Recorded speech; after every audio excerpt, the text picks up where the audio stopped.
Umukinnyi wa filime Uwihoreye Jean Bosco wamamaye nka Ndimbati ari mu gahinda ko gupfusha umubyeyi we nyina witabye Imana azize uburwayi. Amakuru y'urupfu rw'uyu mubyeyi wa Ndimbati yamenyekanye kuri uyu wa gatatu tariki 14 Mutarama 2026, ari nawo munsi yitabiyeho Imana.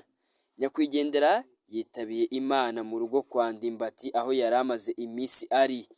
Uyu mukinnyi yemeje amakuru y'akababaro ko kubura umubyeyi we, aho yagize ati umubyeyi wanjye yitahiye, yari mu rugo iwanjye aho yari amaze iminsi ari arwariye bitewe n'uko yari yagiye mu bitaro bigiye bitandukanye, ariko nyamara uburwayi arwaye bukaburirwa umuti. Ndimbati ari mu gahinda ko kubura umubyeyi we, nta byinshi yavuze, gusa inshuti ze za hafi zemeza ko urupfu rw'umubyeyi we rwamushenguye cyane, dore ko yamukundaga cyane. Ndimbati yari yaragaragaje umubyeyi we muri 2023 ubwo bari mu gikorwa cyo kwibuka se wari umaze imyaka 11 nawe atabarutse.